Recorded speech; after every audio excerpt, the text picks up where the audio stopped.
everybody, the horror nights. We're here. Very special episode. This one I've been waiting a very long time for. The one and only Alex. Welcome. You're the creator of VCR Willie. We're going to talk all about that for those that don't know. But I mean, as soon as I saw the Facebook ad for your film, I was kind of hooked, honestly.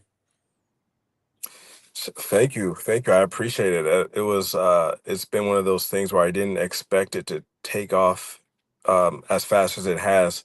I kind of expected it to be a lot more of a slow burn. So I appreciate, people like you checking it out and, letting us know your thoughts. And that means like the world to me.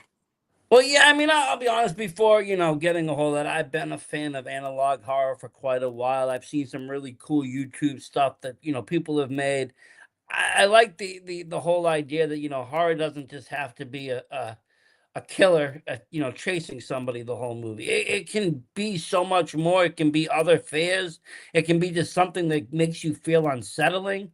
There's so many ways you can go with the horror film that you could, that's outside of the box. And I love that whole idea of it. So when I see something like that, and like I said, I just watched, originally the little trailer on the Facebook. I'm like, this looks different already right off the bat. There's not a killer. There's not, a clown. There's not somebody that's, this kind of, I don't know, iconic kind of a killer, whatever gets used, whether it gets recycled over and over with a lot of films. It was very different to me. So it was automatically appealing to kind of check this out whenever it was going to drop. Plus, I like things that when, somebody says things are in limited batches, I Mhm. kind of jump on that. I'll be honest. I'm a sucker for that. So when I seen that there was only like, so many DVDs and so many VHS, I'm like, well, I need to get a hold of that because otherwise I'm not going to be able to see it. This ain't streaming anywhere right now. I've never heard it streaming anywhere. It's physical media only. I want to see it. Yeah, man. I at some point I do want to get it on a couple of different streaming platforms, specifically Shutter. But it's the main reason I started this series was because I wanted to reintroduce physical distribution. And that's like the way that I look at the series is kind of like a startup. I look at it more of a startup than I do a series. And before a series, I look at it like a collection of features. So but yeah, that's kind of like the reason that I decided to do the limited inventory, let alone, learning the whole fulfillment process has been like, man, 80-hour weeks, maybe 90-hour weeks for like the last 5 weeks. Now, is this been your first film, your first feature film, or? No, I have a bunch of different feature length films, all self-financed, and and as you know, I create like a bunch of short horror films and put that on YouTube. I have a film called Becoming Death, Toxic, The Red Nightmare. I'm so bad at remembering the titles of my films because like I'm always on to the next one. That's what it is, I I'm think, so bad. Yeah. because for the creator, it's not so much, we don't remember titles of things. We just remember, well, this is what happened. I can tell you the plot, but I don't know the name. Yeah. Are you Um, this you feel the same way? I do Where you because I mean I do some little quick short films, 2 minute films, 3 minute films. I've done a I saw couple of them. like 20 minute films, and I just go on to the next. Once I'm done with it, I kind of don't go back unless it's to do like a new grade, or if I got a way to upgrade the audio or master something. I don't play with it, so I just on to the next project or whatever's going on and just let it go. And I have kind of a quick trigger finger where I'm like, sometimes I don't sit on things too long because I've been known to sit on things and just never get it released. So I just started like at a certain point, just be like, you know what? It's going out. That's it. Yeah. Yeah, yeah. Because yeah, of course, there's always one more thing you can do to make your film or project more better, but at some point it'll never get out there. Yeah, man, it's funny that you say that. I was talking to my friend and my producing partner, Adam Cabrera, earlier today about, updating tape number one. That's a tape that you've seen. There's just some things in there that I need to fix. So, when you go back and watch like all the different versions and iterations of Star Wars, was it episode 5 or episode 4, whatever it was? Yeah, yeah, yeah. it starts to make sense why the studio was, making so many changes. Some make sense, some don't, but it's like art at this point is art at this point could evolve, even after it's already put out. So Well, I mean, and that's the thing, I think, with any film, I think you get to a certain point where, like, let's say you've already obviously talking about a series, so now you're on to the second or third or fourth film in your head any which way. yeah, And, with that being said, you know, story-wise, now you're like, how can I that don't make sense. I gotta go back and do something about that. Like, because everything now you gotta intertwine or you want it to intertwine in a way that now can't be changed because the first one's kind of done. So I get what you say with kind of like changing a few things. Like, I get that because there's like a film I did not too long ago that I'm like, okay, I want to do something that kind of is not so much a sequel, but it will have it incorporated in it, almost like, when you see an item that's been incorporated in another film, so like a throwback. yeah. But for me to make it work, I have to like change like two or three things that I did in the first film, and I'm just like, do I go back? Because there's been projects that I did. I there was one film I did that I did, and it was like it was really kind of stupid. It was me just going down the stairs, pretending to do like a haunt, and then looking for a ghost, and then I get to like the window, and then I had something jump out at me. And at the time, I wasn't even thinking. I just had this goofy kind of like, you know, um, I did something with green screen and such, and I didn't like it. I put it out there, and it was shit. And then, I sent it to a friend. He's like, would have been awesome if, you just ran around the other side and, jump scared yourself. So, And like, you were when like, I let me do got that. so then I was like, "Okay, oh, I get what you're saying," and so I waited like a month on it, like, "You know what? I got the time, let me just redo it," and so I redid the whole shoot, Yeah, and I did it that way, and I was like, after the fact, I was like, "Well, this is way better, I love it." yeah. What did you shoot that with? I use a Black Magic, what is it? The Black Magic Cinema The 4K 6K. cam. Oh, we were talking about this, weren't we? Yeah. That's right. That's right. That's an amazing camera, man. I miss it so much. Well, I miss the 6K. I've never shot with a 4K, No, I but mean, the only reason why I went with the 4K is just because the file size is so much easier to work with.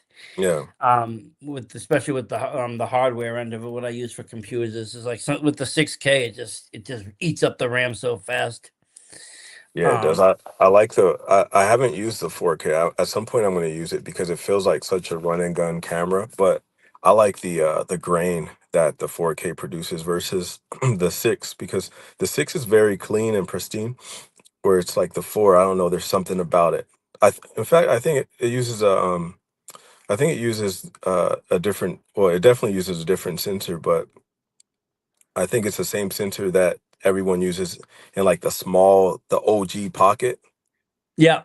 I think it does, or maybe it's the cinema camera that came after that.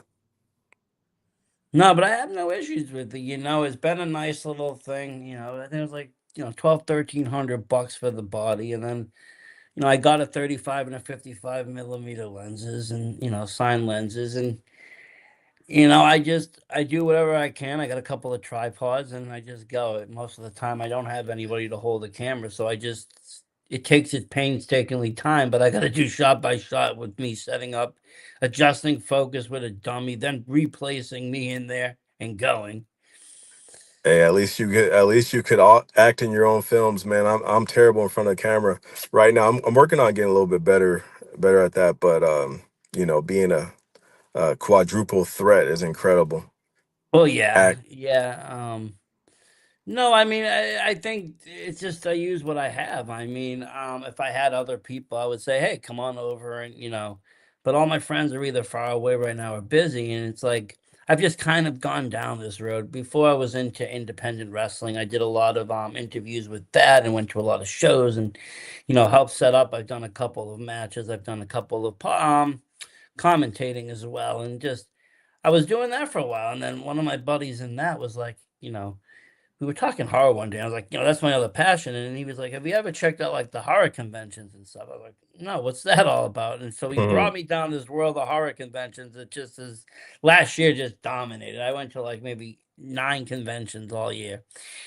And with that, I also met a lot of independent directors and such, and I got to listen to a lot of panels.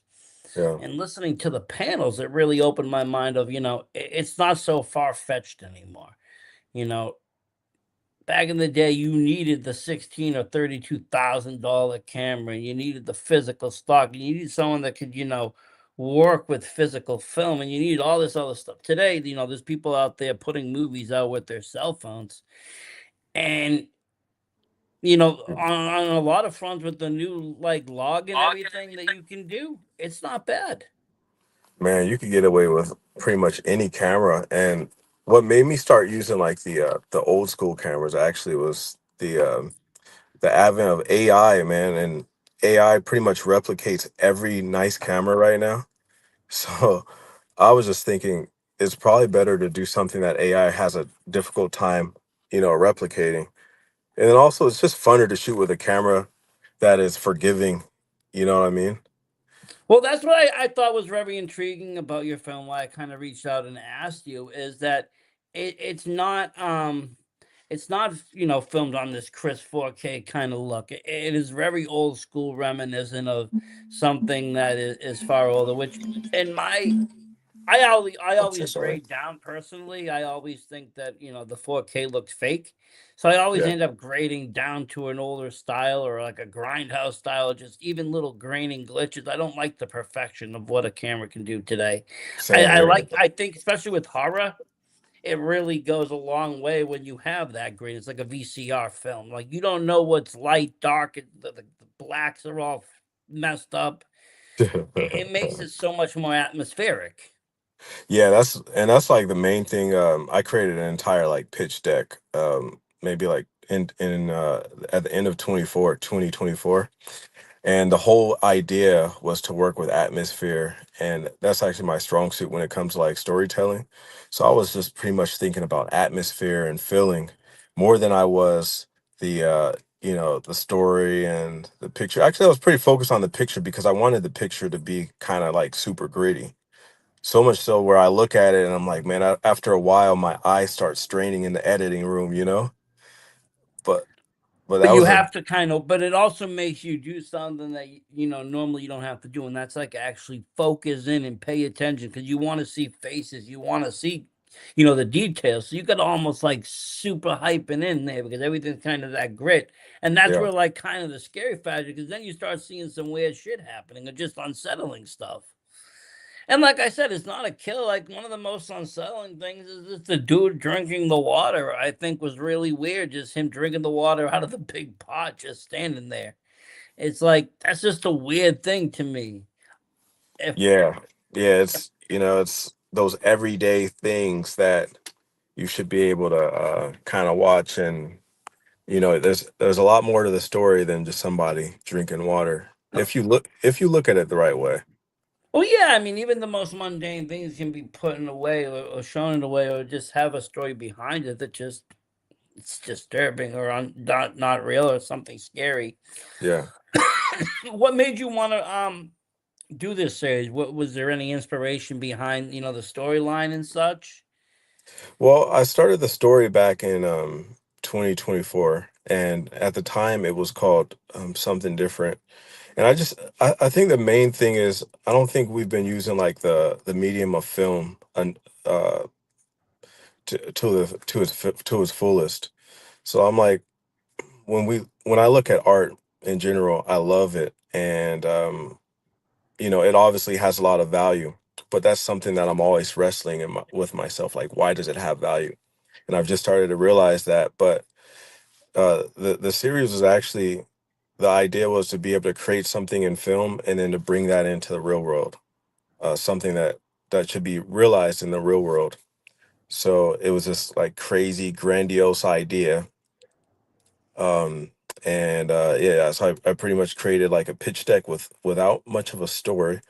And and I was and and then between Then and now I've worked on like 1,000 different projects, and more than anything, I've seen that I've been bouncing between things a little bit too much. So at the in December of last year, I decided, man, you know what, I gotta just lock into something that I really can replicate over and over, and something that I really enjoy. And like I said, something that works with my strong suit, which is atmosphere and tone and feeling more than the actual the A to B storytelling. So it's like a culmination of things that made me kind of want to start it, but I'm really loving what's happening with it right now, and I love creating in the space.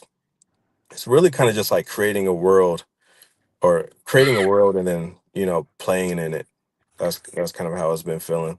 But yeah, I mean, because there's so much way to even interpret the film as a viewer. You could take that as so many different ways, going so many different things, and because it is just a bunch of set of actions, but it's also specific actions, and there is like an underlining story, but there's not an underlining story, and it is very dreamlike. I do agree. Like you're almost on a fever dream with it, which I like movies like that because I like again I don't always need an A to B. I want my mind to work and let it kind of interpret what it's seeing. Like you said, you like art.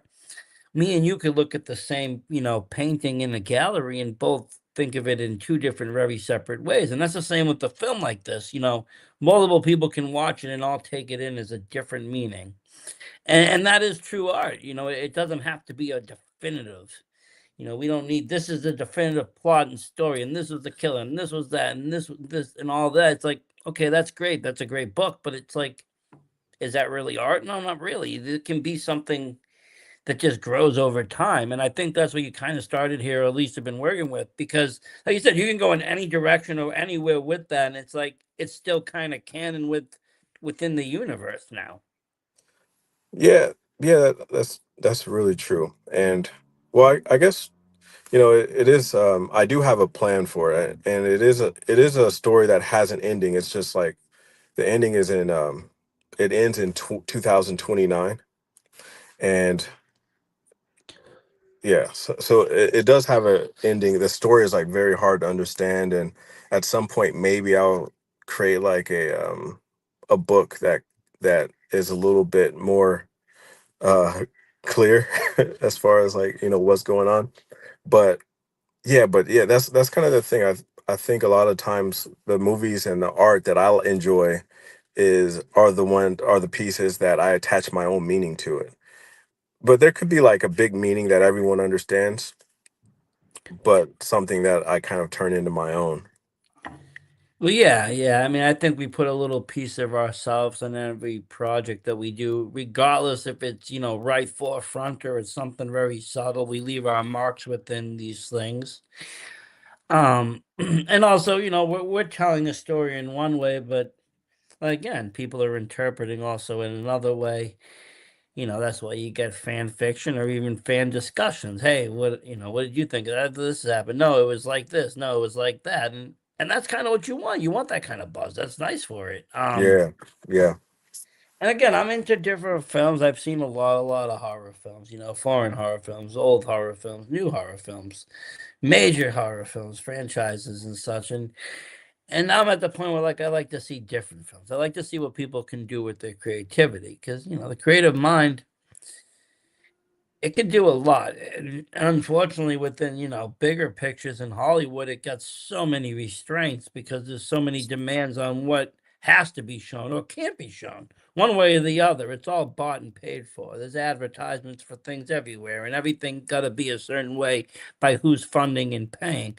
But when you get on the indie level, you get to tell your story, and you get to kind of do it in a way where, I mean, the only person that's costing is you, or you got a small producer that believes in you, but you get so much more freedom with it.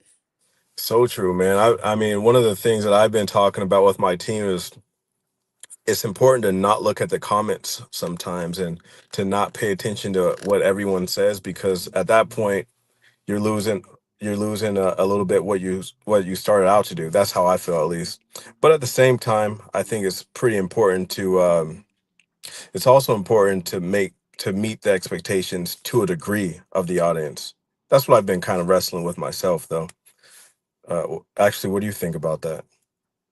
Well, I mean, I think, yeah, I mean, at the same point, I mean, we're not, I mean, unless it's a total art house film, it's got to have some kind of a purpose to entertain the audience. Yeah, And with that, you set expectations probably within yourself of, at least I want 70% to like this film or say it's intriguing or decent. You don't want everybody to say it's just trash or another film that, shouldn't be out there.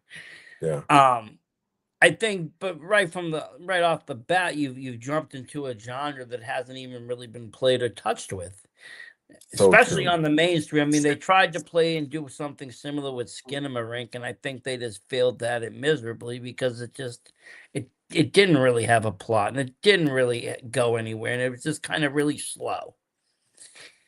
Yeah, Where you anytime I think about horror films, and you were talking at the beginning about how it's such a cool genre where we could do so many different things.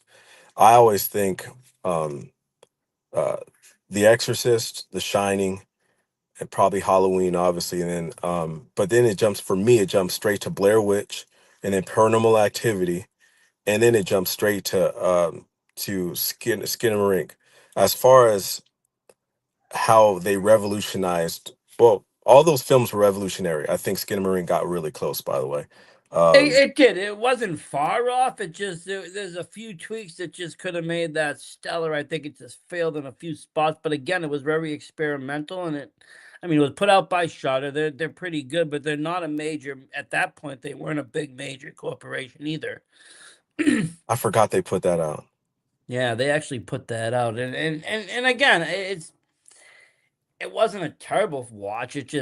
I think it just failed on some key points, but again, it It's a was little the bit first different, huh? time something like that has ever been done. Like Blair Witch is the same thing. I mean, yes, they did it with Cannibal Holocaust.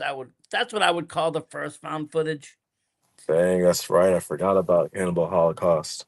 I That would call was, that the first found footage, but the first acceptable one where they were actually able to pull it off without any directors going to jail or anything else would yeah, be Blair Witch. yeah. And I got to sit on a panel with them recently, and it was just wild listening to the actors saying how they didn't get to like play with any of the success of the film. They were totally away somewhere, stashed. Like they couldn't come out and play. They couldn't go to premieres. They couldn't be on scene. They couldn't do anything because they Just to wanted make it this to real. be real. Just to make And it with real. the birth of the internet boosted it because people didn't really know if it was real or not. Conspiracies were running. They put out an official website for it. People thought it was official. And a lot of people thought that movie was real until like the second one came out and showed you it was just Hollywood. But they You did know, a really good job with that too. they did a good job, and I was talking to one of the actors for VCR Willie recently, and she was saying that it's almost kind of corny to try to make it seem real now because everything already seems real. And so the series is it's analog. It was more rooted in found footage, but I was trying to take it into the direction of like an ARG, if you're familiar with that. Yes, yes, and I got that feeling with the way you are kind of cryptic in what's going on. We might not understand the whole thing in the beginning, but we got to take some clues because we're going to need them for say part two or three or four, and it's all going to level up and mean something by the end of it. It's a game, but it's a game using cinema or using movies. Sometimes they use images. My kid does one for Poppy's playtime on the video game, and he follows all these clues around, and he's in all these servers and such until he can find these hidden answers. And I find it very intriguing because again, it's another way. It's another way of horror. It's a different way of horror, and it's breaking that meta down, which I feel like your movie did because I mean, in a lot of ways if it's the guy's dreams on those tapes, either which way, now we have a box of tapes which has been broken on, and we're watching the tape that of the tape. We're watching a physical copy of whatever this guy was filming in his dream or whatever his dream was, and now we have a physical copy of it. So you broke through the meta of is this real or is this fake in a very in a simple way. Yeah, I mean, yeah, that's kind of what I've been thinking. If the way that I've also been kind of looking at the series is I just think there's a journalistic approach that you could take to filming, to filmmaking, where you start discovering things in real life, if that makes sense, that you didn't even Yep. expect.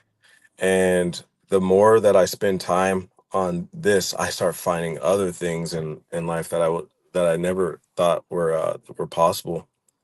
A- And I do think that you could. I've been experimenting in trying to figure out if I could create something in the film world and actually make it realize in real life, like turn into a physical thing in real life. Well, I think that's what I mean. If we own the tape one, we own tape one. We own part of whatever universe that is. There was tapes and there was a whole box of tapes at the end. Yeah. We own one of them tapes. I would That's, say I mean, that, I that would and say it's as real as it gets right there. yeah, yeah, yeah. So, But if you broke it down and all of a sudden you had to do real life tasks that would incorporate the movie within, or you had to go to a certain website, or you had to wake up at 11:02 and go view this video on A's website and make it make sense, with other clues and such. And yes, you're making people in the real world do things that now are brought back into that movie because people are gonna try to figure that out, whether it's part two, three, or whatever it is. yeah, You and could even it's do it within part one. I've shown it to friends that are like, I don't understand the film at all, and I'm like, well, then watch it again. that's one of the things that I've been afraid of. If you watch part two, tape number two, which is why it's taking so long to finish, by the way, but if you watch tape number two, you should be able to have some understanding of what's going on without watching tape number one. So that's the kind of battle that I'm working with right now. Because you don't want it to overseed one either, where one becomes irrelevant. Exactly. Exactly. So you need some sort of base knowledge, but at the same time, you should be able to sit there and enjoy it. And Because that's kind of what I'm guessing it's not going to be your typical sequel of a movie. It's not going to be your typical. We're bringing the whole everybody like like some sequels do. I feel like it's going to be its own entity, like you said. it is its own entity. Tape number three begins to be a little bit more of like a sequel, but tape number two is still kind of building upon the first layer of tape number one. And then outside of all of it, there's a story that VCR Willie is based off of that I haven't even started filming yet. But that's kind of like the fun part of horror is you get to create layer on layer and do things that other genres in film probably should have been doing a long time ago. I mean, And this is I just YouTube stuff too, by the way, which which makes it so fun to experiment in. I yeah, was thinking with YouTube. You remember back in the day when there was the Black Mirror episode where you could go from where you could choose your destination. yeah. This is cool, and maybe someone could use it if it hasn't been used already. But this could easily be done with YouTube, where you could choose your destination through in screen, and that's something that I was thinking about doing with VCR. Well, I'm not going to end up doing it, by the way, because it's already going completely somewhere else. But that's kind of fun in like the whole putting the puzzle together. Yeah, they made what was it? Black Magic or something. Not Black Magic. It's Black something. It was a Netflix show, It was Black and Mirror. they Black Mirror, and they made a short film where it was like you were changing and making decisions throughout the whole movie. It's a lot of work, though, isn't it? It's a lot of work when you're trying to enjoy a film. It's fun if you know you going into it and you're gonna be like almost playing a video game. It's fun, but if you're trying to like sit back and just chill and vibe, you do have to start pressing stuff, or it's just picking. Yeah, yeah. So that But um, but it goes what back to the old books. You go, okay, you want to go here, go page 48, and now you start in here and you read that chapter. If you're there, yeah. you go page 72. Now you in a different world. That's what I'm working with, understanding with movies versus like short films and series. Movies are a thing where you could sit there and you don't want to think too much, but you want to think a little bit and you want to have the entire experience. Short films they feel a little bit more gimmicky, not gimmicky, but it's kind of just like one and done type of thing, kind of quick bites of Yeah, entertainment. unless you make an anthology out of it and you got a theme, it's just like bam, bam, yeah. What do you think about anthologies with themes, by the way? Do See, they still it depends. I'm a big fan of movies like, Tales from the Hood. I thought all those themes were great. I thought they had a incredible? message. It's a The classic. first one the first one? First one It's was great. classic. Classic. Yes, It's a classic. classic. I mean, as they went on, I don't know. I mean, the messages were there, but they got too over gimmicky with it. But the original one was raw because of the time period, plus just everything that was going on, and like I said, in the world, real life, it was being portrayed on film. It was still really relevant. And I'm also fans of other. There's a few Christmas ones that I watch. I've seen on Tubi and such, and they'll bring in different Christmas stuff. I don't mind that. I enjoy anthology horror over maybe a full length feature just because it's a little variety of a couple of different stories or movies rather than just one long drawn out one. Yeah, I don't mean to make this completely about like a critique question, but when you saw tape number one, did it feel like an anthology, or did it feel like um a feature that was not an anthology? Did it feel like they were a bunch of short films put together, or did it feel like it was a feature made first?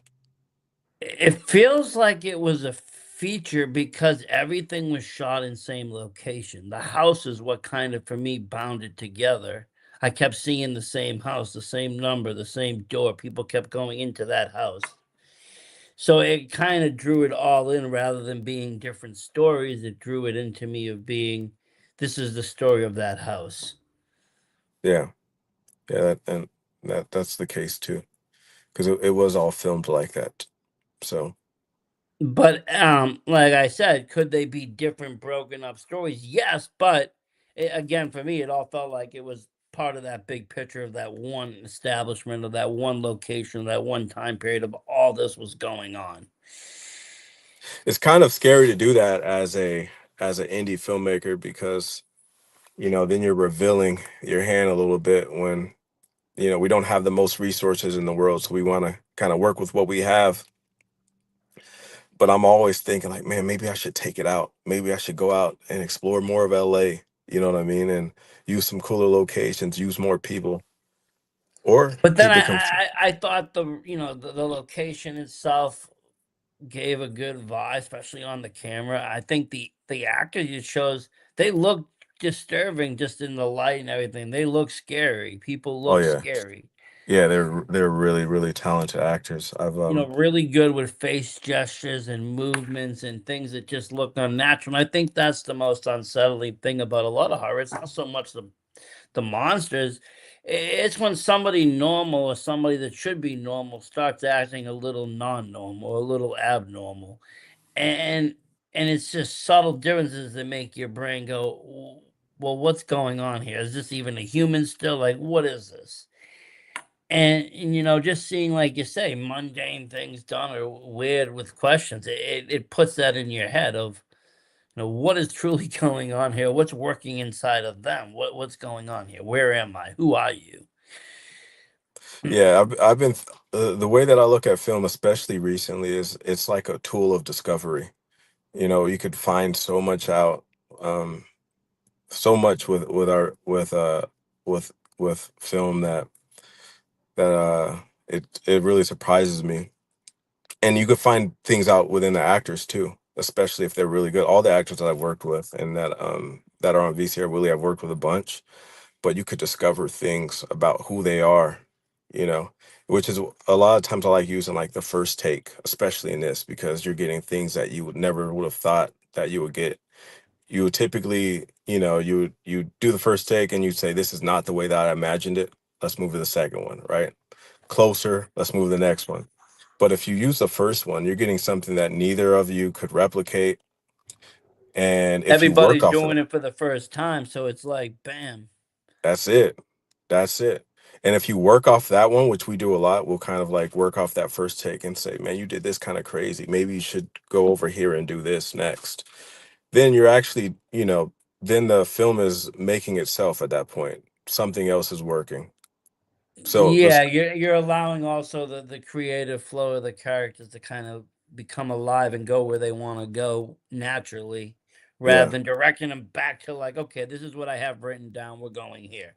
Yeah. And again, that sometimes feels commercial when you do that because it goes against the organic flow of what's happening on set because the set's going a whole different way. The movie is going a different way, and you're like, okay, well, I really kind of like where it's going, but this is definitely not what I got written down. Yes. You got to make some choices at that point, and sometimes it's best just to let it go, let it float. Yeah. Yeah, and that I mean that's kind of what I've been battling with when I was talking to you earlier about you know, meeting the audience expectations. It's like meet the audience expectations or take the film where exactly where it wants to go based off of that creative flow. That definitely needs to be reeled in a little bit because, people need to be able to follow something.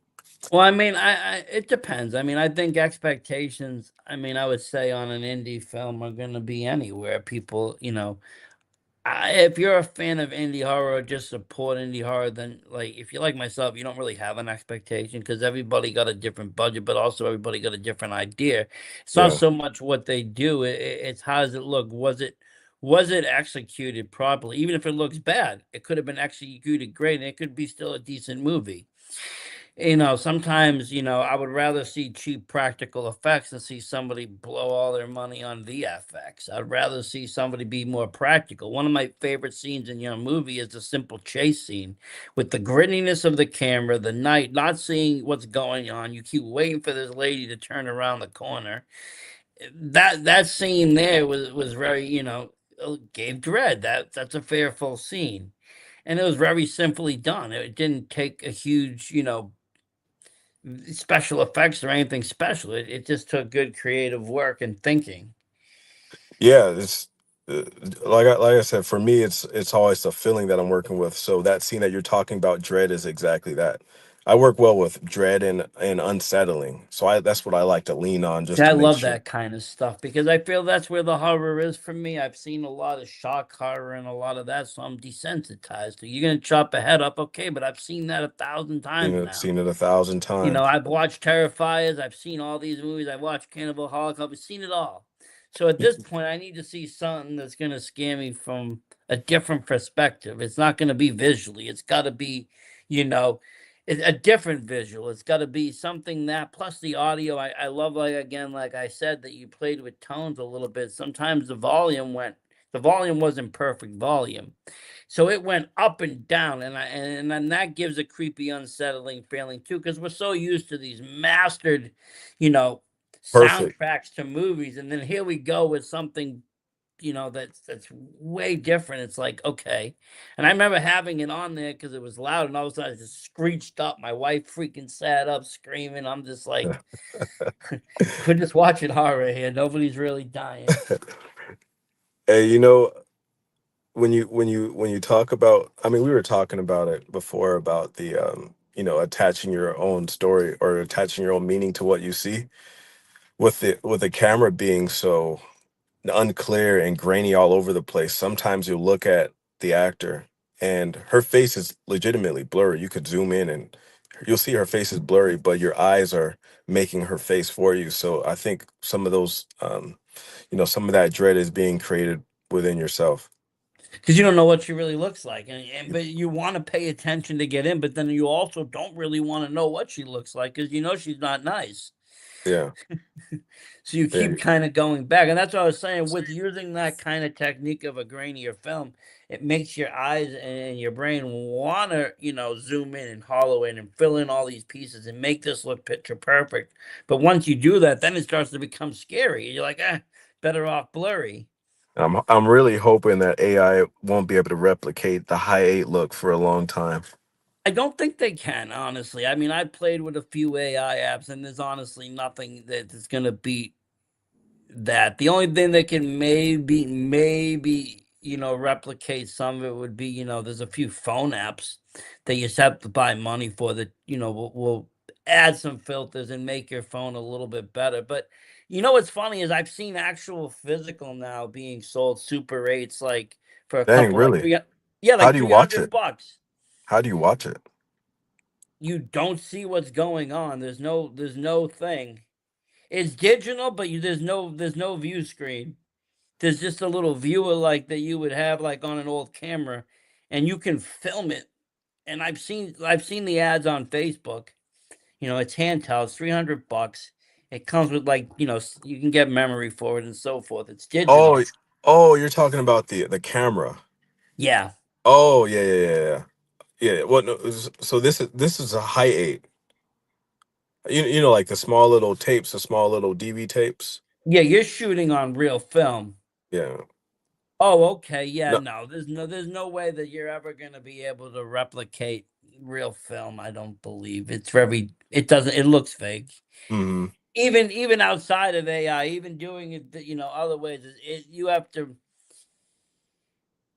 I know most people what they'll do is if they want to like grade it, they'll take the movie, they'll transfer it to a VHS and then make a copy of it And via then put it back. VHS Yeah. and then bring it back from VHS. Yeah. I'm guilty of that. But I've that done that a couple works. times. It works But that sometimes. but that works. It works. And I mean, there's some nifty filters out there, and there's some cool grades, and there's ways of doing it. I mean, it all depends on what you want. I just feel like when people do it the other way, you got to just be sparingly because I'm guilty of it myself. I'll age a lot of my footage. I'll film it in 4K, with the cam, and I'll age it, and I got to just be sparingly with it. I don't need too many, too much degradation. The color can change, but I don't need all these, blips and blurbs. I just need a little bit, a little subtlety, just to show that it's not from today. Yeah. Because sometimes people overdo it, and then the film becomes almost unwatchable, or it just becomes just overly A, done that it's fake. a lot of times it looks good straight out of camera, and we want to do. And I see this in a lot of my friends. The footage already looks really good. The film looks really good, ungraded, and they say they have changes that they're going to make to the grade to enhance it. Whereas if you could kind of just step outside of yourself and see the movie as it is, as it's recorded from the camera, sometimes that's good enough. So even with VCR Willie, I was at one point I was going to start grading it, and I did grade one of them, and it looked pretty good, but it looked better ungraded because the What camera was already good the enough. camera, I think older cameras like that have natural, had natural grade. Granted, if I'm shooting in LUT, I have to, if I'm shooting without any LUTs or anything on at all, and it's just log footage. It's rare. I need to do something to it. It'll be all faded. Oh yeah, But if I use just as basic, LUT, sometimes yeah, it's fine. You can get away with it. You don't have to do almost anything to it unless you want to play a little bit with shadows or the white is off or something. But for the most part, you don't. I always bring it to make things like I say look a little bit older, so that I'm always degrading it down. And I'll do that with DaVinci, and just bring it in there and just start playing around with everything until I get something I like. And then I'll make a couple of copies of it and make it you know, look that. I've been thinking that we might end up going back to that log look. I don't know if you remember back in like 2014, 2015, we had the flat look that was like very much in at the time. But yeah, Like they didn't actually put no color to it. They left it the way exactly. it was. They just left Yeah. it flat. So we might end up going back to that, I think. It looks pretty cool back then. It's not once you get used to watching, I'll say this because I always film mostly in flat. I Once you get used to watching it and realize that it's still all the colors are there, it's just a little bit muted. It actually isn't that bad to watch. It's actually almost easier on the eyes at some parts because it's very gentle. Dang. But Dang. again, a lot of people like to, see the dark contrast, or you want to see, the different effects of, what the color does. And that's what, makes a lot of, I think, the Hollywood movies. A lot of it is just the coloring, the lighting, and that. It's not much more than that. Like movies like Batman and such and superhero, they all have their own certain look, like almost like Italian giallos. They have their colored and their colored lights that as their signature for. These Hollywood videos all have their same. Yeah, I didn't think about that being easy on the eyes. I'm so glad you just put words to it because when I'm while editing VCR Willie, it's like, man, it's not really easy on the eye sometimes. And, and you know, with a lot of the Hollywood films, if you get somebody like Deakins to DP the project, man, the picture could be so nice and so incredible that it makes you like something about the film, regardless of whatever's going on, something about the film that inspires you so much to watch to like to love the movie. You know what I mean? Like 2001 is like that for me. It's Yep. the picture and aesthetically it's incredible. The story didn't really do it for me. I mean, obviously it does, but it does because the picture and like probably the production design too had like a big part of it. But some movies like that, The Witch is the same way for me. The picture, the production design is I so yeah, incredible. like I thought a lot of people gave The Witch hate, and I actually really enjoyed the film because I thought it was really historically correct to the time period, and it was a really nice little folk horror that had a different fear. If you got to remember, we might not be afraid of a witch in the woods, but if you were from their time period and you believed in all the superstitions they did, then they believed in all of this stuff They very all did. heavily. They all did. And so it was fearful. Like if you ask a lot of the older folks, say what's the scariest movie they've seen, a lot of them will still say Exorcist because they were born Catholic, Christian, or whatever, and that movie scared them. The Exorcist is it's still got to be one of the scariest movies. If you like, I mean, a couple years ago I was watching it and I've seen it a bunch of times, so I fell asleep and I woke up to this crazy screaming, the craziest words being yelled. You know what I mean? Oh And that yeah, was yeah, that's stuff that's still really scary just because of the dialogue alone. I think what made the movie really scary is that they used a child, and in that time period, children weren't really used that way. To see this child acting this way on screen was scary enough. Plus, you had the devil involved with people already in a satanic panic. And then you had weird visuals, there's all sorts of stories about sounds and weird, blips and such that were sending people into panic because people were playing with the sound. And plus, again, I think again at that time period, a lot of people had this religious fear. So when you had that religious fear and you add in a movie like that, it scared people. It scared them existently. They believed the devil could now enter them, and people got afraid of being possessed. Yeah, that was like an ARG before its time, wasn't it? It was it, and it. The only thing that irks me about that movie is the demon they chose in the movie, Pazuzu, is not really a Christian demon. It's actually like an Assyrian demon, and its main purpose was to protect women and pregnant children from a much eviler demon that used to kill them.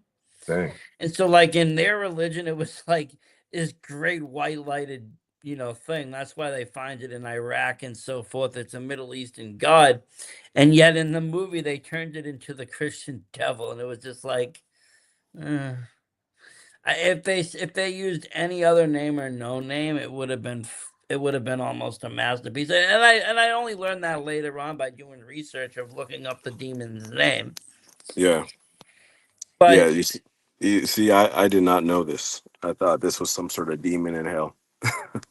not in Christian hell, any which way. It has nothing to do with Christianity. I mean, Wow. unfortunately, yeah, it's an Assyrian and Babylonian demon, and much further back than what Christianity dated. That's why they found it at the archaeology site. Yeah. Yeah. I mean, I saw it when I was really young. And then I watched it a bunch between like, you know, 10 to 20, but it wasn't until I was like 22 when I actually thought it was scary. But before that, it was kind of just like, you know, it's kind of creepy. There was like the head turning thing. That was like the thing for me. But then as I got older, that's when I Well, I understood the think as a weight. kid, I mean, these movies weren't frightening because, we were more scared of like the Freddy Krueger claws getting through our Oh, necks or the Jason stabbing us or Michael Myers killing the babysitter. Like you had a classics. killer. Classics. I love that. What do you think about Pumpkinhead? I loved Pumpkinhead. That was a Oh, great Pumpkinhead, revenge man. story. Perfect revenge story, actually. I felt satisfied at the end of Pumpkinhead. Yeah, Um, Pumpkinhead was the for me was one of the first movies that got me into writing. After I saw that, the poem that he does, yeah. after I when I was younger, I saw that. I went to a Christian middle school, so I saw that I wrote a Christian, or I wrote like a scary poem, and got suspended. Oof. Got suspended from school because the teacher said it was too demonic. So Hey, well, Pumpkinhead I is like mean, a hey, if you classic. got it, but then at least you know you knew how to write horror at that point. If it scared the nuns and it will scare the masses. That's true. Ah, That's true. That is that's true, man. that's great. So is all your energy now basically being put towards this VCR Willie, or do you have some other projects still on the side that you're cleaning up? Yeah, most of it's going towards VCR Willie.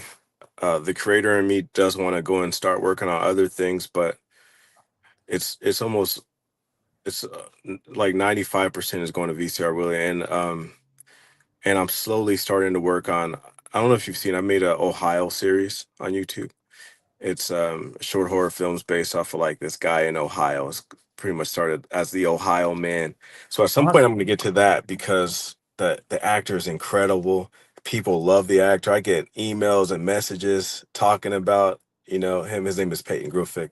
So people always emailing me on different platforms and checking on him, and and then wanting that series. So out of all the things that I've worked on YouTube, that's it performs pretty well, but that's the one that has some of the most engagement. Actually, VCR really has the most engagement.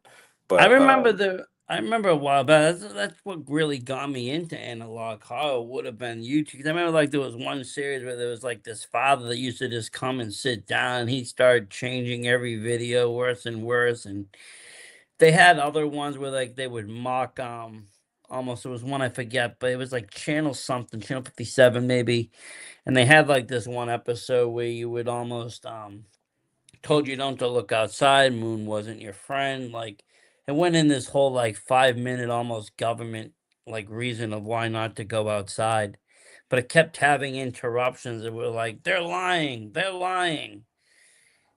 And even some of like the Slender Man out, it wasn't really Slender Man, but a person got a hold of it. I forget it. They made like a 236 part series of like, Hornets. yeah, Marvel Hornets. There we go. And I thought that was very creatively done, especially because it just was different at the time. A lot of those creepy parcels I thought were pretty well good stories. I You saw was all of always, Marble Hornets? yeah, I saw all of them. Oh heck yeah! What'd you think? I really enjoyed it. I thought it was better than even what the actual Slender Man lore ended up being because I think they took it in a way that it was scary. It made me jump more times in that series than I probably in most horror films because I got unsettling watching it. I just didn't feel comfortable. Dang, that's a long series. It is a very long series, and it takes some dedication. Luckily, the earlier episodes weren't that long, but you almost want to keep watching. And it's hard not to once you get into it, especially to a certain number. It's like you got to keep watching it. You Yeah, want to know what happens.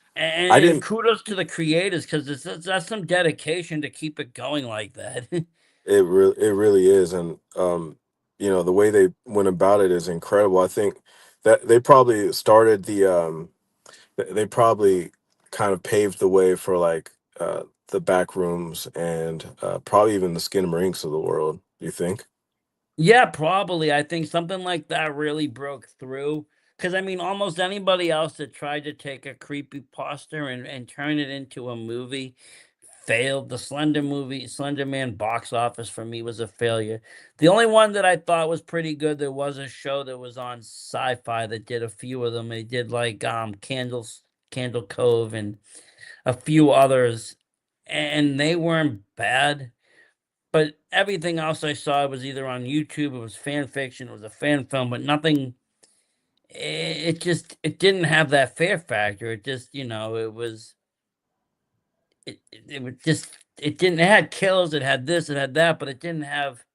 Oh my god, this is actually could be real. These people look real. This doesn't look like it's a skit. This looks like again, it was almost very reminiscent, I would say, of the Blair Witch Project One. It just had that kind of authenticity of it, where the people looked almost real and getting mad and walking off set, and It looked like you're watching behind the scenes. Yeah, yeah.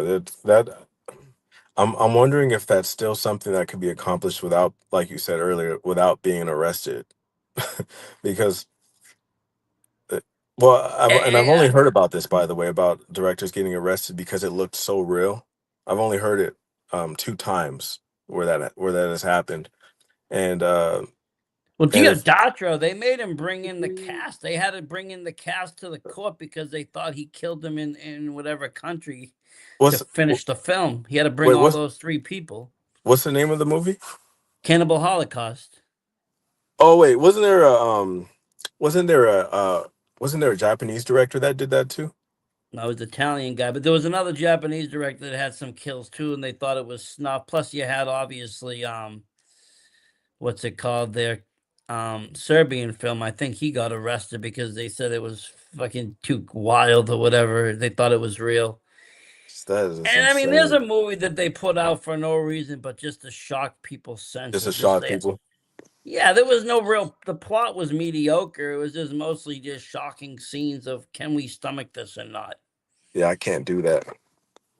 I can't really I, do that, but I mean, I've seen it. It was one and done. It's like, oh my god. But I mean, if you're gonna give me a shocking movie, give me something with the story. Give me something like Martyrs. Give me something like High Tension. Give me a French film.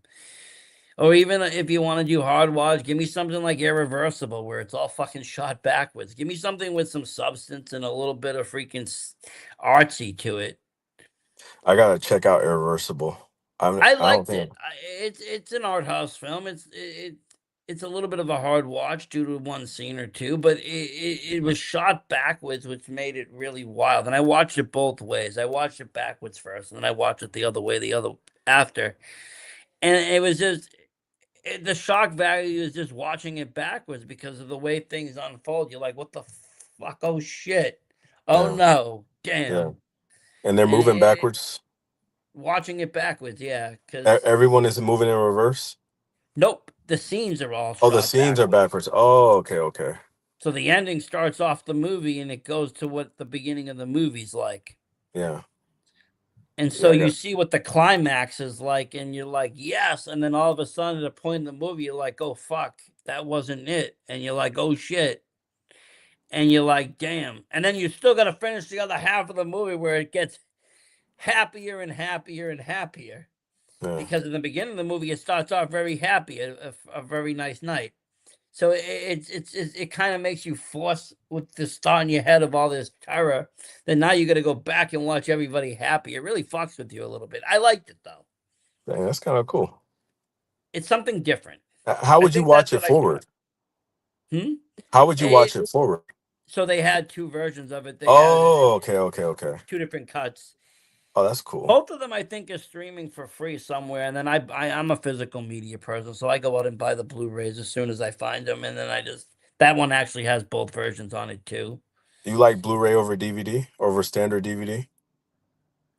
It depends on what the DVD is. I usually end up with both. Huh. Yeah, with my series, I have like a manifesto right now, and it's the whole idea is actually to get Walmart to sell VCRs. And the way to I'm do gonna. that is the way to do that is to physically reintroduce physical distribution in such a way that the economy demands it. So it's a huge goal. Well, I mean, it can work though because if you look at the record players, right, you can buy a record player now pretty cheap, and if you go to Target right now, the only physical media forms are either CDs or fucking records. Vinyls, yeah, yeah, So I end up with a bunch of horror vinyls that I bought, different series because I see them on sale too. So I went out and bought a vinyl player thinking I'd have to spend hundreds. It wasn't anymore. It was like $40 yeah, on Amazon, and it came and it works beautiful. exactly. I didn't And know I they were love that selling you have vinyls for horror. a VCR, a VHS version. If I had a VCR that worked, or I could get one that worked, I would spend 100. I don't mind spending 100 on a VHS because of the Oh nostalgia. man, hey, I appreciate the support, man. I don't mean for you to like go out and But get I'm a a fan VHS. of physical media, and I like to collect things. Yeah, But I seen people bitching about the 100, and I'm just like, You don't understand though. If it's a limited run and it's a VCR, it doesn't. You know how much it make cost to make these things. It's not cheap. Yeah, it takes a pretty good time. It takes a lot of time, and then also it's we're making the boxes by hand, and I mean the biggest thing is that it's a collector's thing, and the ones that have went out, at some point it's not going to be as imperfect as it is. So it's like the ones that are imperfect. Mind you, this is a series that's going to go on till 2029. And I have pretty big hopes for it, and pretty good expectations as far as what it does. But the ones that are imperfect right now, yes, I do not like it. When I said that I'm gonna go back and fix some things or change some things, it's really fix some things. Like there's a couple of sound issues, and there are a couple cuts that I don't think that should be there. Those are like the small things that I'm gonna kind of That's when you add do in. the director's cut, though, and you make a separate feature out of it, and then you make a Exactly. then maybe you do make the Blu-ray and you add in both versions and let Yep. people. I'll be honest with you. I recently got a hold of a Texas Chainsaw Massacre documentary, and it had 8 different versions of the film, 16 millimeter, freaking all these different cuts, VHS version, a foreign version. I watched all of them because they were all a little bit different. They all looked a little bit colored different. They all had a different grade and they all had a different feeling. I Yeah. love watching different versions of films, You like see, I even the didn't. working version. I've I didn't. gotten, I didn't know this kind of stuff existed. I knew it happened in music a lot, and I knew that when Kanye released his album, "The Life of Pablo," I think, "The Life yep. of Pablo," he kept adding things and kept changing minor changes to the mix, and the audience seemed to love it. That process of being involved with the creative process without being too involved. Like if it's super rough and you have to kind of like make your way through the mud with the artist, it starts getting kind of ridiculous. But if you see like small minor changes, then that's kind of cool. And Yeah, no, and like I said, there's always room for improvement. It's just a matter of, do you let that first one fly for a little bit and then go back, fix it so they really appreciate it? I mean, like you said, George Lucas, he waited how many years before he added in the special effects that he could because he didn't have a budget. He didn't have the money and the technology didn't exist. yeah, But he man, waited it out, and when he could, he redid all 3 of them. man, you have a wealth of knowledge in cinema. I love movies. Oh, that's what's your top scary movie? Let's go Top top three. Top three. Top scariest that like really scare me. It's hard because my senses get so shocked that it's really hard to get unsettled. Not the scary. What are your favorite? What are your One of favorite top three? my favorite film actually would be a short film. It's called it was in the Masters of Horror and it's called Cigarette Burns. And it's about it's a it's an Argento short and it's basically this guy is on search for this film of people made a movie of capturing an angel live on camera and sacrificing it. And this guy made a movie, and it was so powerful that when he What? screamed, When was what this? When was this? it's a couple, maybe like 15, 20 years ago, there was a whole series called Masters of Horror, and there's all these short films, and one of Oh them yeah, is yeah, yeah. this That's right. Cigarette That's right. Burns. And it just shows this guy's quest. It reminds me almost of another favorite probably film is The Ninth Gate. I think it is. It's with the guy looking for the book, and he's looking for the book written by Satan, and he's going to all these things, and he's trying, and there's all these higher works. I like movies like that where they're not really scary, but there's an occult or some kind of mystique to it, almost like the Indiana Jones, always seeking that holy grail or that, that higher treasure. There's things in the horror world that when they become this like, like a movie that was, so bad that it killed anybody that had watched it and the screener and everything, it really intrigued me with that. So I thought that was really nicely done. Like I said, Cigarette Burns. I'm gonna have to check that out. That sounds like one of the craziest plots that I've ever heard of. They find an angel, and then they have to sacrifice the Well, angel. what happened is this guy made a movie where he found an angel, landed on heaven, he sacrificed it. This movie, he made a film out of it, and he premiered it. And when he premiered it, everybody in the premiere started to kill themselves and rip their eyes out and everything. So they all died. And this That's movie kind went vaulted. And that's so kind of then you like the have sacred this, killing. yeah. And so then you have this famous guy, that the rich guy. He's like, I really want this movie. And he sends out a guy for like $2 million or whatever to go find this film. There's one copy left somewhere. Go to the director's wife, go somewhere. And so he just goes around trying to search for this film. But the film is so toxic because this really happened. Because this guy shows him the angel in the basement is still alive. That every time you get close to this film, you feel almost sick or toxic. So it's like, as he keeps searching for it, he starts to have hallucinations and starts seeing what the cinema would call cigarette burns, the little flickers. And so it's all based on kind of that. It plays into lore of cinema, but it's only an hour film, and I thought it really delivered everything that a film should in 1 hour. Wow, I'm gonna have to actually check that out. But then my second favorite film is probably like something goofy. It's Return of the Living Dead. I thought that was a great fun zombie film. I thought probably one of my favorite zombie films. You had I love intelligent that movie, zombies. man. I love that. It, I love the fact that zombies were smart. They weren't slow. They weren't stupid. They were still with it. They knew how to use a phone. They could attack. They could run, and they were unstoppable. Yeah, yeah, I love that movie. Movies like Well, that, they're scary, but they're also feel good movies. they are, because if you look at it, the plot isn't too heavy now. You're not dealing with the real world situation, which a lot of people try to get into now. It's either political or racial or sexual or something. And when you do that, it's fine. It can draw, but it also hits home to a lot of people. So it doesn't become a fun experience. Yeah, I'm one of the people right now where I feel like, or personally, I feel like horror movies aren't what they used to be, and I think it's because kind of like what you were talking about, Hollywood is so afraid to kind of start playing around a little bit more, so worried about making sure that the bottom line is reached instead of going and doing different things. You know what I mean? But I heard So even as low as Netflix is starting to do the same thing. They're getting involved with films and saying this got to happen, this can't happen, we got to do this, and this got to be placed here. And it's just like, using the okay, well, algorithm. who's in charge though? It's like, at what point does the director lose his vision? And that's the sad part. A lot of directors, I think, do lose their vision, or their film goes elsewhere and it just becomes commercialized. Yeah, I mean that's why a lot of us I don't think are liking. I mean, I haven't watched a scary movie in a long time where I actually got scared. I think maybe The Night House was one that made me kind of afraid. Have you seen it? Okay. Yeah, I've Uh, seen, I think, parts of it. There's a lot of movies that I've either seen parts or missed or have caught, you or turn them off?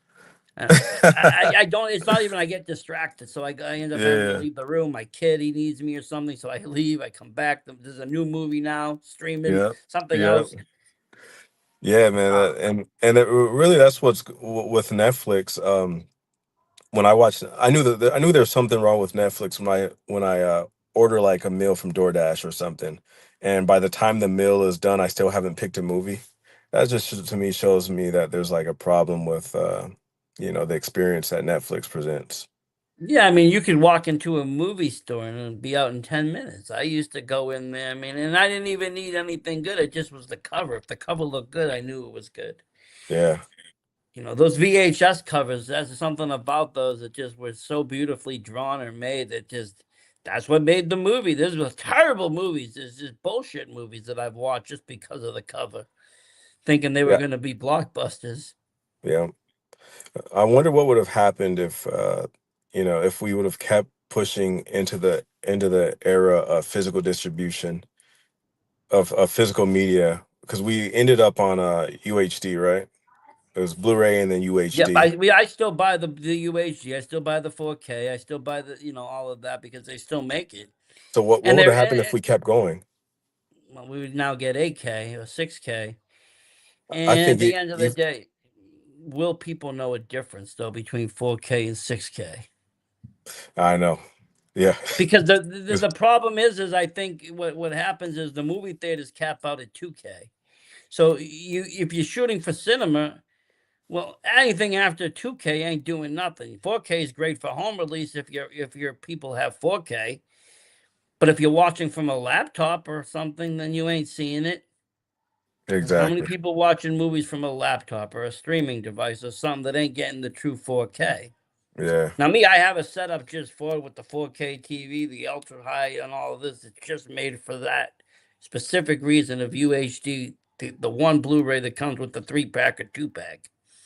And that's a different look altogether. When you watch a 4K film on a TV like that, it's like it takes a while to adjust to that. It does because, especially because I get a lot of the remakes, it looks almost hyper fake or it doesn't look real. It looks fake because you're taking an '80s movie that was shot so grainy, and now you've got ultra clear picture, things that you didn't even know existed. Plus, they recolored it. They've changed things, colors. People's dresses sometimes change color because of the way they're grading. Things Dang. look different, and the Yeah. whole movie has a different feel to it. Yeah, there's so many different things to think about, like when you're making a movie. Right. How it's being displayed is a whole other. But I love the fact that you are doing the distribution because I think, when Walmart decided to pull out of their, well, Walmart didn't, but Target and Best Buy did. And they started pulling off, stop selling anything physical for, the movies. And I think when they did that, it kind of killed a whole lot of people getting movies because now you got to go online. See, I frequent the place. I sit on like Synapse Films and I sit on like all these places and just buy things as they come or I see these releases because I do collect the physical media. At some point, unfortunately, the streaming service that any of these films are on are going to end up losing rights to that movie, and somebody else is going to take it. And I probably won't be subscribed to them, and I don't want to be subscribed to 10,000 things just to see, the movies I enjoy. I want to own them. I swear on a couple of platforms I've had to buy movies more than once because Oh yeah, I just feel like they've been deleting it from my library secretly. yeah. Sometimes it You happens. seen that? Glitches happen. I've had movies where I've bought them and I can't play it anymore because it keeps getting an error internally. Dang. But then also with me, I've bought like one of my favorite movies is Matilda. I've bought that on every different platform. I bought it DVD form multiple times. It's one of those things where just don't even know why you keep buying it, but you do just in case. But I mean, that's like Return of the Living Dead. I got about 4 versions of the movie in between DVD and Blu-ray just because they either 4K releases, different releases, a working cut. I bought one that was version, could only be played on a B Blu-ray, and I have a B Blu-ray just for that reason too, because I have a bunch of foreign films, but they had a different version of something, and they had the original soundtrack. So like, I don't know. When I start seeing these things, I like to collect them. I don't mind owning multiple versions of the same film. Same here. Same here. But that's the Yeah. physical junk. I mean, I grew up working at video stores and, being able to take home all these videos when they were getting ready to destroy them and just having a wealth of videos to watch. Didn't even matter at the genre at the time. I was just taking and watching anything because they were throwing them away. I miss the blockbuster days, man. Friday Yeah, Friday night blockbuster days Friday or Night Hollywood. Blockbuster it was a good time. I think that's when movies were maybe at its height because people got excited. People got Yeah. excited for release dates of movies. Redbox was kind of like that too, a little bit. I, Redbox had the vibe because we missed the Blockbuster. Had Redbox come out at the same time as Blockbuster, Redbox probably would have failed. People like the human aspect of walking into a movie store. have you been Because going to they movie always had theaters other recently? shit going on. They had video games here, they had this there, you got candy, this, that, and people would just kind of come and chill. You'd see friends, people be talking.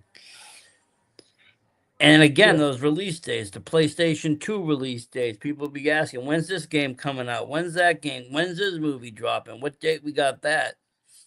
And then being there, working there was the cool part because you get the screeners like months before, so you get to take home the version, Oh check it man, out, you and guys then you guys got to experience it early. yeah, I got to see it. I remember like when Castaway came out in those movies, I was sitting there and these movies would come out, I'd be taking them home and watching them.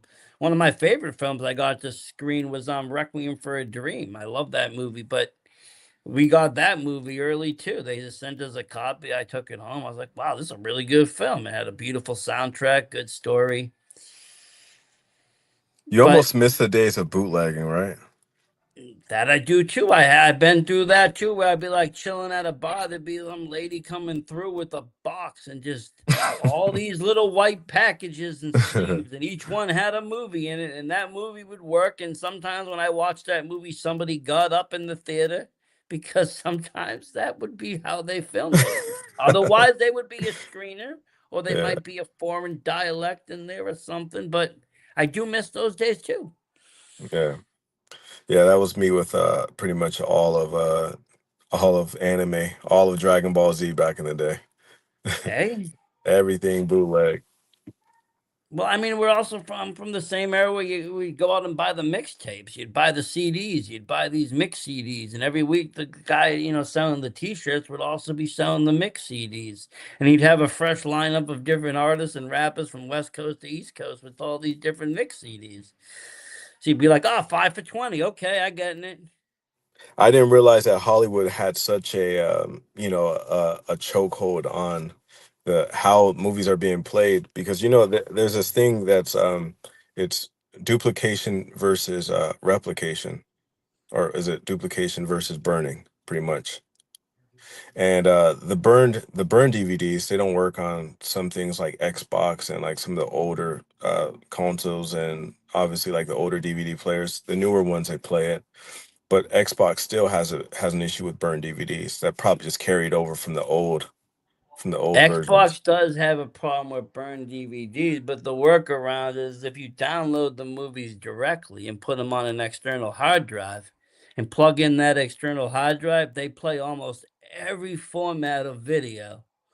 Every format. Wow. Almost like AVI, MPEG, whatever. I've gotten it to play almost everything because I Uh, had a friend that went to the military, and what we did for him was because he couldn't get internet access, so we made a like 2 terabyte hard drive filled with his favorite movies and such. We just mm, downloaded them from everywhere and put them on there so we could watch them on his laptop when he was at the military. And yeah. yeah, check it out. I plugged it into my Xbox, man. I was sitting there for like a whole day just watching films. Really? Yeah. Do you enjoy like digital copies of movies? That's the thing. I'll buy the digital copy because I'm lazy, but then I Uh, want that physical media sitting in my, on my mantle, and then I watch the physical copy for the special features. you see, I thought with me, I enjoy the physical because it's like you pick up the DVD, you put it in the DVD player, and then you have to watch it. Like you gotta, in order to stop it, you gotta add all these different steps. You gotta pick up the remote, you gotta press pause. You know what I mean? With uh with things like YouTube, all you gotta do is just press a button. It's so easy to get to the next video. No, but With if there's a movie from theaters that I really want to see that just dropped on Amazon or something, I'll drop it down for the $24 right then and there so I can watch it. Then I same know here. the physical media is going to come out in a month or so, or the steel case or whatever. I'll order that when that comes out because that's going to have features and other things. But at least now I can watch the film. Yeah, I did that with uh um the Nicolas Cage movie that just dropped a couple years ago. Long Legs. I did that with Yep, Long yep, Legs. yep. Yeah, I And love the and so director for I that. still, or there'll be movies that I can't unfortunately find on physical media because of whatever rights or whatever, then I will just go and buy them on like Apple or something. Yeah. There's other foreign films that I've been able to find on Apple that I can't find physical, or they're just, I don't want to spend that money right now. Probably on one of the platforms. Or then You there's, know, I gotta go through platforms and find it. So then I just might as well just buy it digitally. yep, just buy it. Yeah, man. Yeah, I kind of like the way that that A24 has been using their website to sell merch. See, But I it's like I see. I also like A24 too. Because when you buy a physical movie, whatever you buy, you get the digital version for free that you can watch on their website. really, you can watch it on the website. Yeah, so like I bought, I bought their Midsummer like 4K upgrade. I bought Heretic. I bought a few. My son liked Death of a Unicorn. We bought that, and it gives you the instantaneously the digital version as soon as you buy the physical copy, even before it ships to you. They give you the digital version. I think I'm gonna have to implement that. It's pretty cool, honestly. I It, enjoy it. you watch it on A24's website? Yeah, they have like I watch it on my phone. It's like a little A24 app I use, and it's just all the movies that you purchase are right there. Wow. You watch it? Have you watched entire movies on your phone for the first time? Oh yeah, I mean, Uh, I'll be honest with you. A lot of the times, I get out to get out of the house. There's a cemetery near me. I go down there. I park my car. I sit there. I put on my phone. I throw it on my thing. I sit there and I watch a whole horror movie. what the heck? I've watched many a Dang. zombie movie sitting in a cemetery. Dang. Dang. Why do you sit in the cemetery? Is it because it's peaceful Quiet, or you just quiet? quiet. There's nobody there. There's nobody there. I don't have to hear no noise. It's just ambience of the wildlife. I can enjoy the film. I don't gotta think about anything. I know I'm safe. I know I'm not being bothered by anybody. It's just peaceful. Hey, you see, we can't do that out in LA because all the cemeteries are all locked up. We got gates all over the place. Are yours like that too? No, I go there and make movies too when I'm done. I go in there and shoot film. You could just I walk into a act cemetery? like I threw a wrestling event on in the cemetery. I brought a bunch of wrestlers in once, had them wrestle 3 I matches think in I the saw that. cemetery. I saw that. Yeah, I saw I did that right in that. the cemetery. I didn't even need permits for that. Dang. And this is in Boston? Yeah. Wow. I mean, as long as you're respectful, if you go in there and start kicking stones and stuff, you're gonna get yelled at. But if you go in there and you're just doing your thing, nobody See, bothers you. see, we're in LA. We can't even get in a cemetery because there's gates that go all around it, and you need to And get through an we entrance have gate too. gates, but they don't lock until 10 o'clock at night. Oh, okay, so yours lock up at night too. Yeah, 10, but I mean, I'll sit there at 6 o'clock at night now. It'll be pitch black out, and I can watch a movie for 4 hours without being bothered. Mhm. If it wasn't winter, I'd go out there and film. Yeah. It's cold out there right now? Right now, we got like 20 degrees, and it's still, we got almost, we got almost a foot of snow. So we got some good snow on the ground still. Golly. It's 60 out here. It's cold. 60's cold. Yeah, no, us Boston people would be having shorts and tank tops You in the guys would be in the 60s. pool, huh? Yeah, there would be a few people in the pool. I like it a little hot. I'll take 80. Give me 80. You Give know me the thing 80, about low humidity. Boston is great because you guys have it seems like the best accent on camera for the Bostonian accent on camera is like it's gold, man. It's as good as the English accent, honestly. The British do it well. They have a good accent too that can be very cinematic. Yeah, definitely. Harry Potter. Yeah, Harry Potter did good. But if Harry Potter was shot in Boston, it probably would have been better. It would have been better. Would have been better. Ah, are you a basketball guy or no? I do like basketball, yes. Do you buy into the heated rival between LA and the Lakers and the Celtics? I do, but you know what the weird part about that is I was always a fan of LA growing up. Oh, dang. Yeah.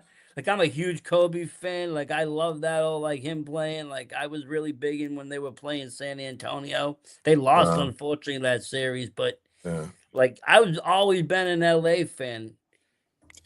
You're the one that all your friends get mad at. Like, don't But let him in. my friends they won't watch basketball with me. Yeah, don't let him in. Don't let No, him into the bar.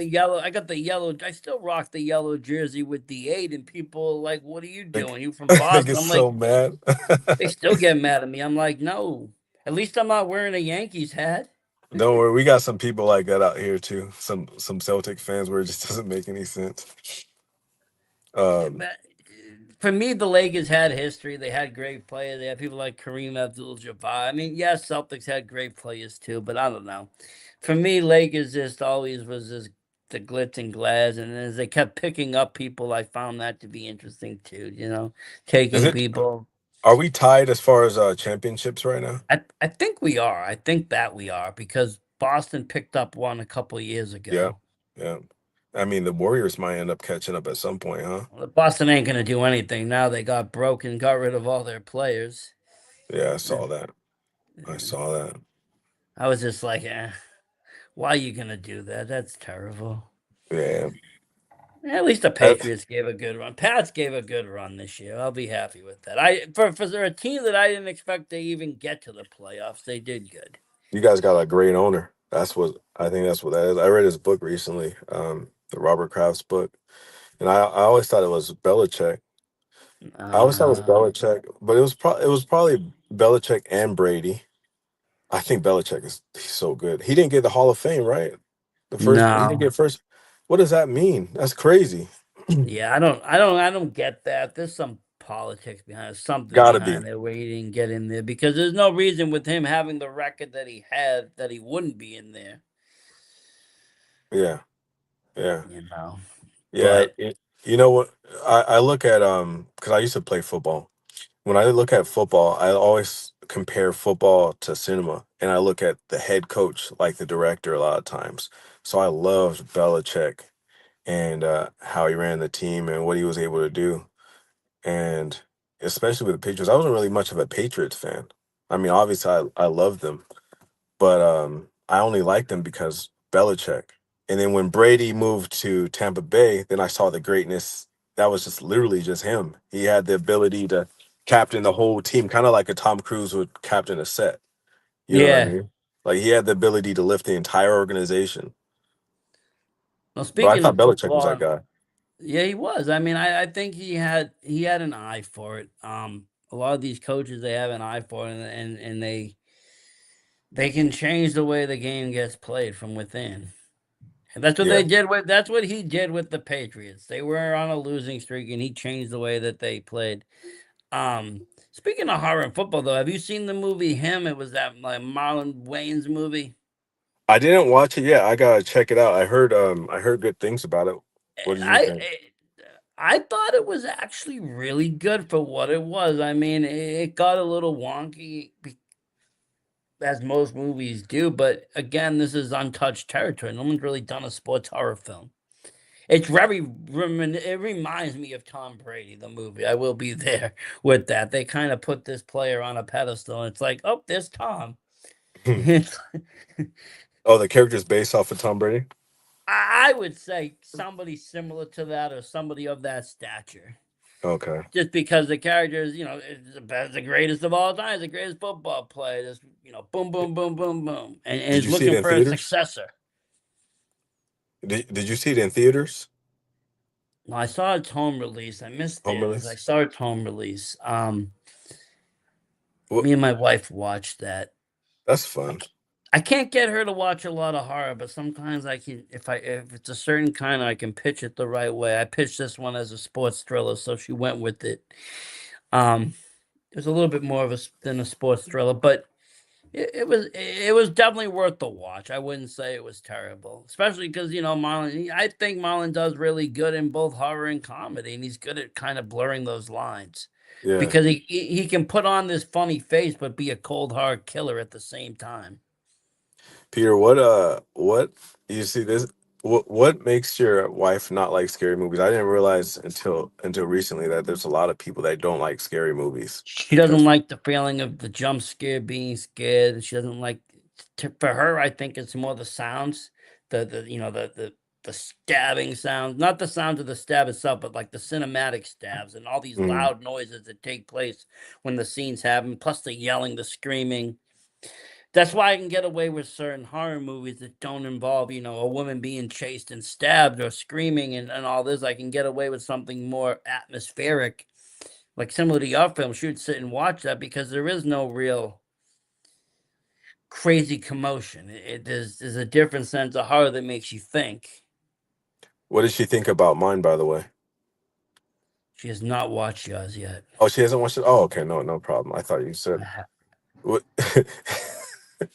Yeah, no problem. I was thinking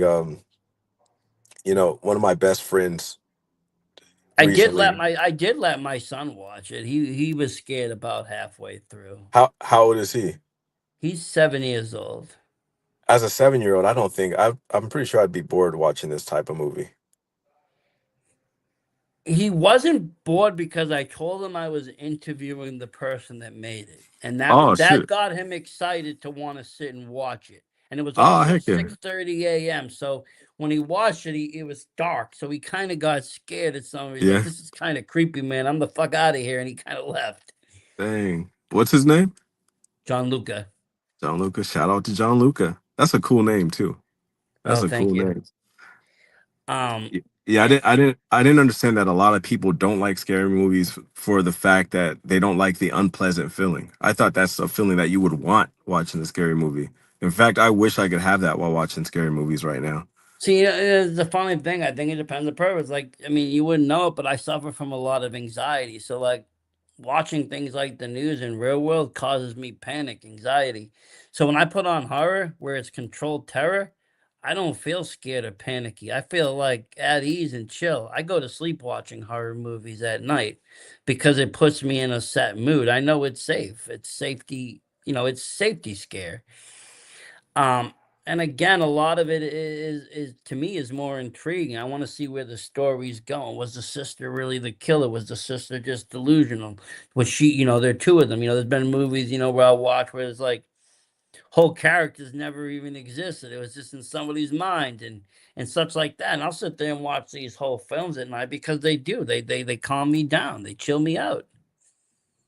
It's like high tension. That's the well, this is kind of like a play on words, but high tension was like that too, right? Where Oh the yeah. character. No, no, I'm not trying to do any spoilers, but yeah, No, the that's the the visceral, that was very visceral movie, but yes, the ending was a good twist on that because I yeah, didn't see it coming. That one I did not see coming. yeah. And you could almost watch that and still not understand what happened. No, I had to watch it twice. I watch most Same. movies. I end up watching most movies twice, but some of them are one and dones. Just because I get the point. Like I said, I saw what's it called? Serbia film is one and done. There's nothing to really go back and kind of be like, let me dissect because I know what the movie was made for. It was made to shock audience and see what you could get away with on a camera. The Shining is one of those movies that you got to watch 1,000 times, and you get Oh something new every yeah, time. and you'll pick Every new time. things up. You'll pick Uh, most Stephen Kings. You got to watch a few times because you'll pick. I just recently watched the It movies because of the series came out, and I was picking up new things. the old You one or know, the the old one. miniseries? Yeah, the Yeah. miniseries. I because the Welcome to Derry came out, so I watched that and I really enjoyed that. But then I wanted to go back and yes, I like the last It films and I get it, but they had so many VFX that I wanted to see what Tim Curry did, so I went back to Tim Curry's version. So good, right? It is great, So good. because it didn't rely on anything but Tim Curry. It just used him in a clown costume, and he was scary as shit. I know it's good because my daughter, she's 12. She likes watching that version more than the new version without me like having to explain anything. Yeah, I mean, the new version was good and Bill did a great job as Pennywise, but I think the VFX for me killed it. Coming from already seeing the original miniseries, coming from a place where I love practical effects in horror over physical, I just rather see it done the old way. And again, Tim Curry, it's the same thing as kind of like Annabelle for me. Like the Annabelle movies, I don't find scary because the doll they made looks scary. If I seen a creepy doll like that, I wouldn't go near it. The real case, the real case, the doll is just, a Raggedy Ann doll, and that's more scary than anything because it looks mundane. It looks nothing. This could really be haunted. Yeah. I don't know what it was about Annabelle, man, but I think yeah, I loved Annabelle, man. And I didn't think about, that the doll was creepy. Why am I afraid until recently? I was like, that's scary doll. What's up, John Luca? John Luca? Yep, what up? Look at What's up, man? who's he? He made the movie VCR Willie. Remember we watched in the morning, you got scared? What? It was VCR Willie. The guy was in the house. We watched it in the morning. You were scared. I was telling your When, dad you got the bro? A couple weeks ago. huh? Are you talking about Wild Willies? Yeah. We watched it in the morning. You woke up Oh early. yeah. I was telling your What's dad you that, got the Dad? coolest Wild name. Willie? VCR Willie. What's that? I'll show it to you again. Okay, whatever. But yeah, he made it and shot it. He filmed it. Sick. What I'll be what I'll be up in a minute. We'll play Among Us. I don't want to play Among Us. What do you need? I want to make a skin on Roblox. Okay, I'll show you how after. You know? Yeah. When did you find this out? Earlier. I meant to tell you. Let me finish out, and then I'll be up. I've been wanting to know this for 6 years. 6 years? You're only 8. How can you not know? I'm 7. Okay. Wait, am I 8? No, you will be 8. Okay, let me finish. But it's been 8 years since I was alive. Yes, true. Technically, you are, yes. Because that first year. Okay. Okay. I will be up in a minute. I'll just chill here. You want to chill there? Cool, yeah. What are you guys But gonna yeah, do? you know, I mean, we're just about out of time, anyways. But you know, that's the thing. I mean, I feel like yes, a lot of people don't like to be scared, but you know, there's a whole generation now with the When kids. I heard Annabelle, I thought he made it. No, but like That other thing. So I was like, there's whatever. a whole generation of horror that's now targeted towards kids. That are targeted towards kids. You have like, you know, like the Poppy Playtime series, the Five Nights at Freddy's, and all of that. Did you And that's watch a that? whole new genre of horror that wasn't there before. Did you like Five Nights at Freddy? I did, yeah. You liked it? What about the second one? I thought it was good. I thought it was true to the game. So are you a fan of that? Because I'm sure your son is. I'm sure John Luca is, right? Yeah. What? That's how my daughter loves Five Nights at Freddy. So Yeah, I was I'm a big able to FNAF get into it fan. because of her.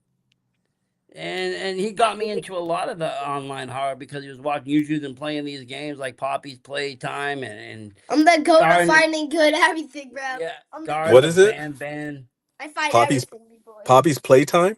Yeah, they're already on the 5th chapter of the game, and you know, you're going through this warehouse, and Dad, we need to make it to the labs. we will, and it just descends into madness of where you're going and the lore, and like I said, they did some ARGs with that. Can you please get down from there? Is it? Bro. Is Poppy's Playtime? Is it like It's kind of similar to Five Nights at Freddy's, A little bit, but yeah. more Garden of Ban. Garden of Ban would be the third one, yes. Yeah, it's more similar. It looks like to that. Half-Life. It kind of looks like a Half-Life. It kind of like a Half-Life game, but you know, you're in a warehouse and you got to explore it, and you don't know what's really going on. You got to there's a bunch of different secrets and kind of codes and different puzzles to figure out. I don't know if it's a warehouse, bro. But No, it's in the first. And number one is the toy warehouse, the toy factory. When did this game start?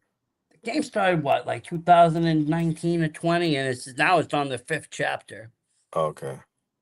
And they got these just cute characters, but they're not cute, bro. They're not cute. They got razor sharp teeth. They rip people apart, bloody guts. Gore. Bro. It's scary. It is, but it's definitely geared towards children. It's the adults find it entertaining, but they're made for children. Bro, it's the Hour of Joy. Oh yes, there's the Hour of Joy too, which is almost very reminiscent of like the day at Children of the Corn, where like all the children decide to uprise, except it's like the creatures that live there decide to go against all the workers, and it was just this brutal scene. What is this? You're putting me on game right now, Peter. Dad. In the game. Yo, Versace. It's part of the lore. Yes. What's the other one? Jail and Poppy's Playtime. Remember the jail where we had to fight the mini guys, the mini creatures? Yes. That's where all the bodies were. Oh, okay. You saw those big piles. They were in the cells. He loves the lore, so he watches all the lore in the YouTube videos, and they have all these like. It takes me ages. They have all these, rumors, and they do the conspiracies and talk about it and explain it. No, I knew it because I just saw a head in there. You saw the head in there? Okay. See, and he's very observant. Who's the creator? Do you know? Have you talked to the creator, Versace? I have not. It's Mob Entertainment. Oh yeah. Mob Entertainment made the game. That was weird.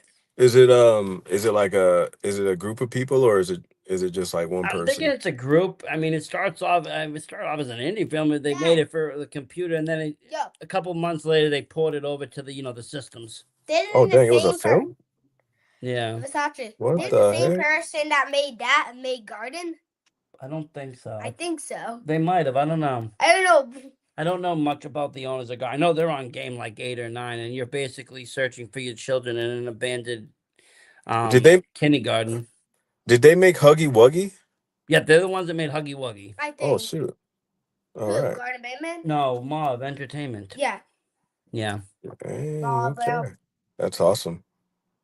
But yeah, it's like another whole new level of horror that's kind of been introduced in the last, 7, 8, 10 years, even from like Five Nights at Freddy's, the video game horror, and it gets the younger generation involved with horror without having to introduce them to the slasher genre that we were introduced to as horror. Yeah, we had Chucky and Freddy. And they get a little bit of a cuter version of that without, the other stuff added on to make a movie, they can keep it PG-13, but keep it scary. Yeah. Which I think is great, because there's stuff that I won't let my kid watch for certain reasons with the kill scenes, I don't mind because he knows that it's fake. But with some Yeah. of the other stuff, he's not there yet. Yeah, I agree. I'm the same way. I'm the same And way. so I'm just like, I don't mind the games though. It's a kind of a good way of getting into it. And like I said, I mean, I grew up reading Goosebumps. I enjoyed being scared, reading books and stuff, and watching Goosebumps is movies. pretty scary. Those books are pretty. They are. wild. I enjoy Goosebumps is those. incredible. You could go back and watch Goosebumps now on Netflix. This is still such a good show. It holds up, and even It's the books really hold good. up. They both hold up very well, even to today. Most I of the was books watching- are sold out at the library in my school. Yeah, There's only like 3 left when I go, and I'm on like Thursday. really. Everybody's reading the Goosebumps books. Everyone's reading the They're pretty scary good. stuff. I mean, I was watching Chucky and I was reading surprised. Goosebumps at the same time. I was enjoying both of them equally. Yeah, Apparently, Chucky people is like more of like a horror funny after movie, though. school. I do. There's a little book where 50,000 people die Really. in 9/11. Well, that's not a horror story. That's history. Good point. Yeah. But just because someone dies doesn't mean it's horror. But Good point. yes. Goosebumps horror, that. But there is, Tragic. but even with the Goosebumps, like I said, I think R.L. Stein set the pave for that of almost being able to put out marketing towards kids. Yo, They're doing I a good always job with wondered it. this. Yeah, because I mean, if it wasn't for that, I probably, I was always fighting with the parents. Am I able to rent this or rent that because of Yeah. the rating? So Dad. I would have to be lucky and Dad. catch it on HBO or on late night TV when they're airing. It's gonna okay. Finally, where's the mic? Oh, I don't have the mic set up today. No, where's the mic? Like, how are you talking? Oh, there's a mic over here on the computer. Oh. I always want. I don't need. I mean, I have a mic. I just don't set it up.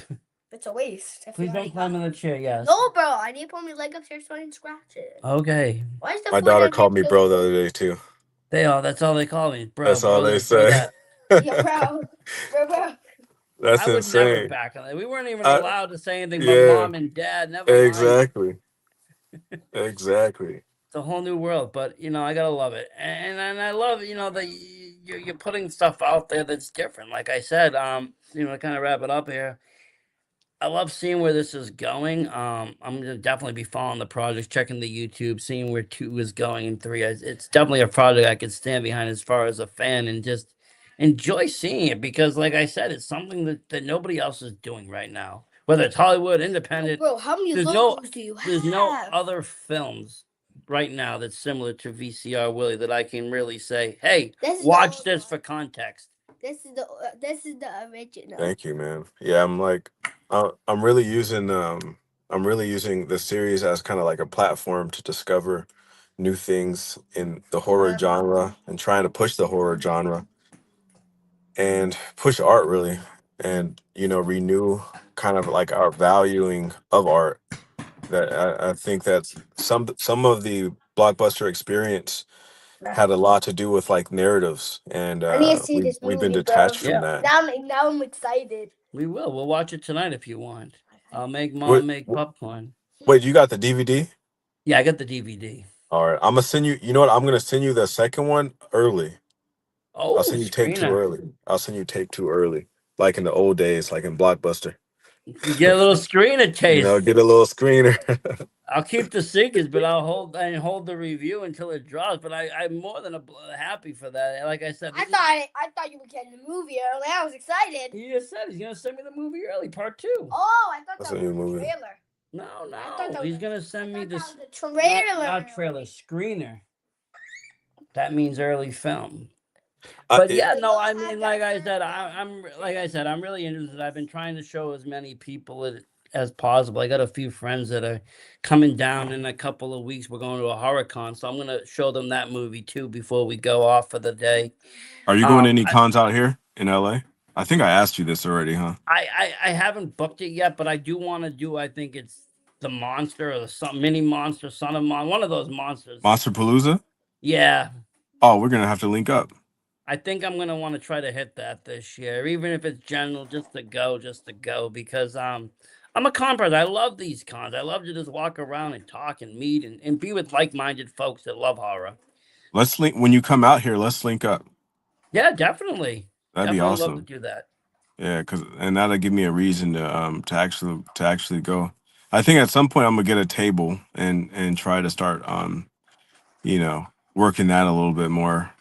Maybe not this year, maybe next year, but When you I'll have like a couple, maybe like 3 volumes out or so, you'd be like, here's my first 3 or whatever, and you can kind of get people to talk. Well, this year we're gonna go 10. Are you doing 10 in a year? Yeah, so we're working on 3 right now. So we got 2, and at one point we were doing like the whole old school. That's awesome. But they're working. So that's ambitious. I mean, that's 10 films out, but that's like you said, you're running this for what, another 3 years, 4 years? Doing it until 2029. So it's gonna be. We're gonna have a lot of tapes. There's gonna be a lot of tapes.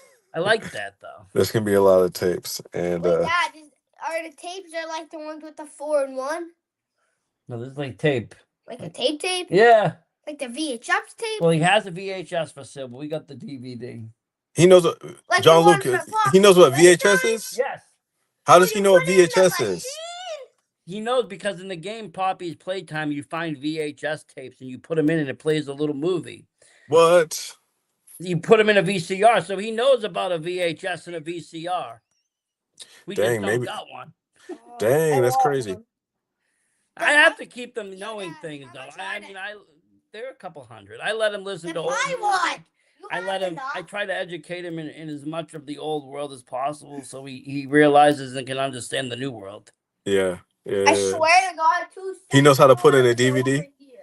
He knows how to do the DVD. He knows how to do all that. He knows how to play the video games. You just need to put them in. Well, yeah. Obviously. The VHS was easy. You just plop it in and make sure it's rewinded. VHS is so cool. Wait, I liked it because it was universal. No, it was truly universal. Did. You didn't need DVD and Blu-ray became regional. VHS was not. If you had a film, I could give it to you. You could bring it to Egypt and watch it, and it would still play. Even the CCTVs, the tube TVs. If you do have one or no?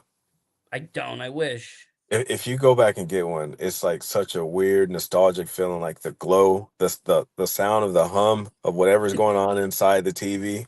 Man, yeah, I would love to watch your film on one of those TVs. I think it would really play it up. Yeah, that's the way it's meant to be played. I think it would really accent everything, the sound, the lighting, the color, because again, the camera you used had a natural grade that was set for those mediums. Dad.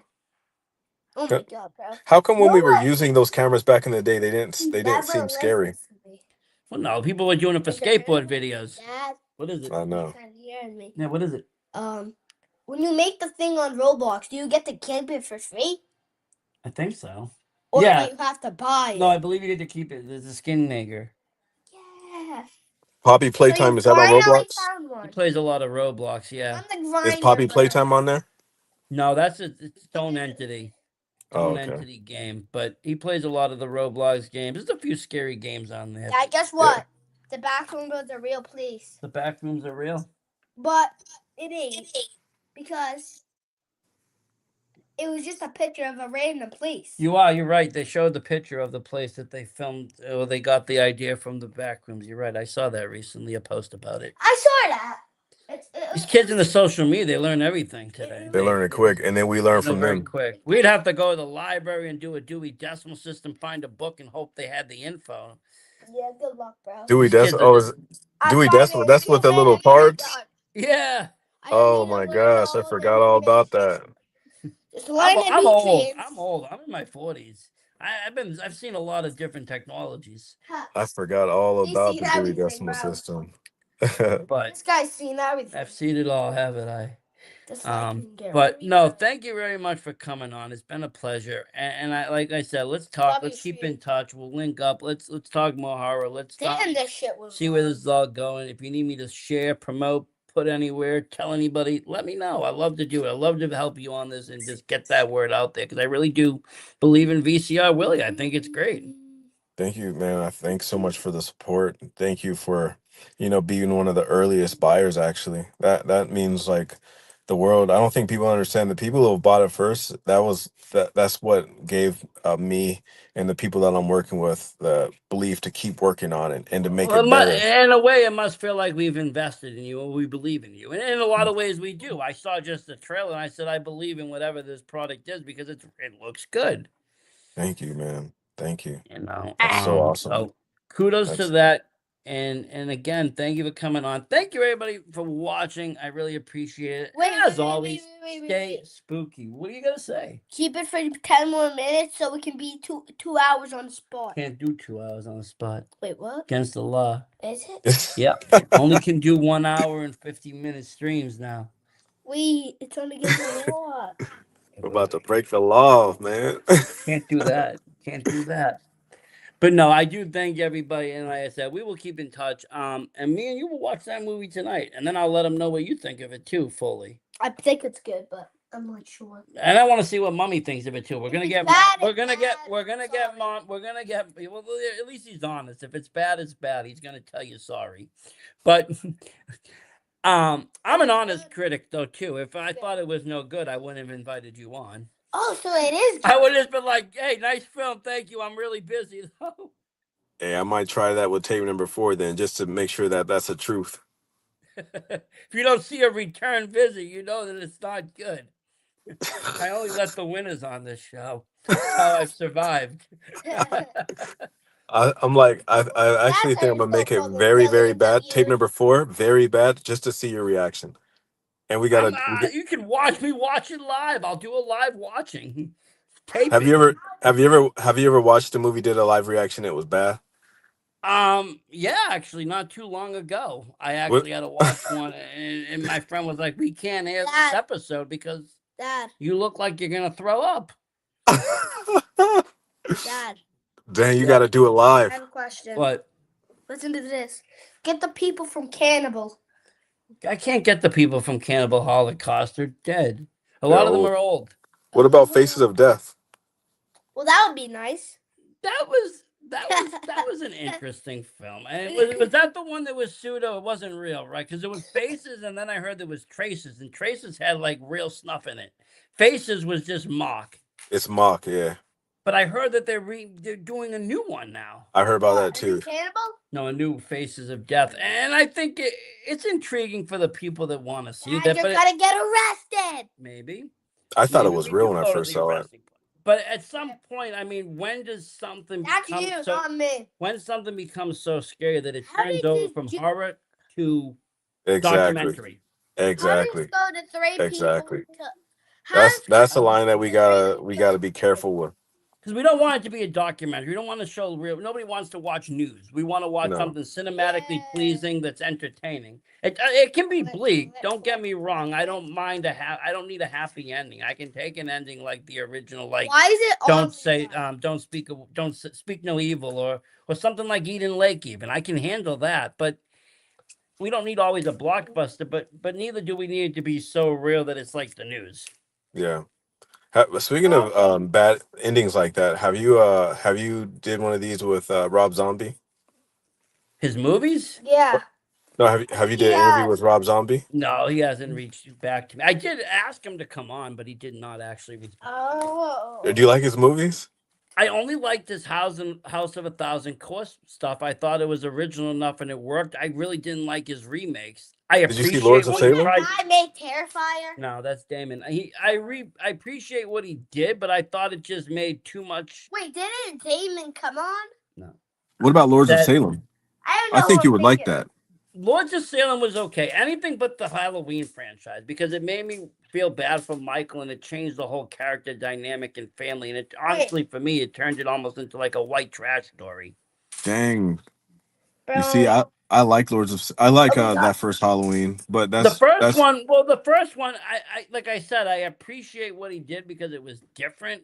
But then 2 went it just killed whatever 1 did. I have to watch 1 and forget there's a 2. What, bro? 2 was Totally. super artsy. Halloween? Which was weird One for was it because way I didn't. better. 1 was so visceral, right in your face, especially like the unrated version. 1 was way Yeah. better. I loved 1, man. Okay, can you go upstairs? I'll be right up. 1 was incredible. One was a movie, one of those movies that got me into movies a little bit. No, definitely, and then I think that's what I mean at the time. But I remember House of a Thousand and really falling in love with that. Because of the character Spalding, the kills I thought were really interesting. And even the 2 sequels that it spawned, it did a good job. It almost changed the genre from a horror into almost an action film. Yeah. and more of a drama, and it was almost this run, and you had these iconic characters, but it was his original idea. Lords of Yeah. Salem, I have heard good things about. I haven't watched that one. You might love it. If you like The Witch and you like movies, slower movies I'm like that, you'll probably like it. Okay, I'll see you up in a minute. I'll see you in a minute. A minute? Yeah, I'll be up in a little bit. I'm gonna count. I'll be up in a couple. Just go. No, I'll count.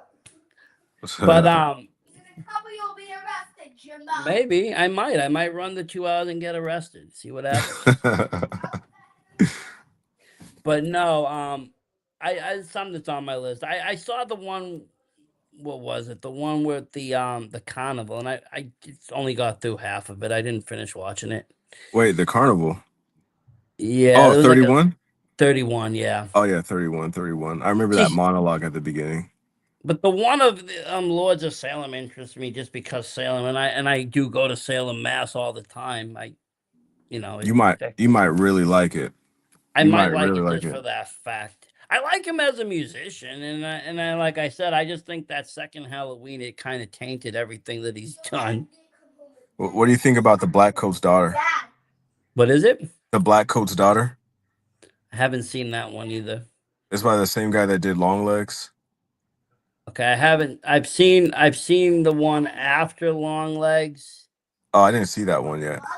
I like that one, Okay. but I haven't seen the ones before. Okay.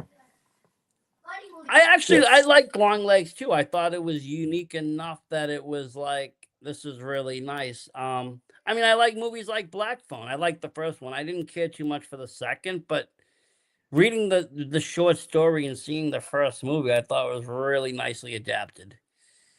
Yeah, Black Phone was an interesting thing. When I went to Universal Hollywood Horror Nights recently, uh, I saw my buddy. His name is Michael Klum. He's a really talented writer, but we saw each other at Universal, and I was like, man, I can't believe they somehow turned Black Phone into into an attraction, like a kid, because Black Phone has to do with pretty much a kid getting kidnapped.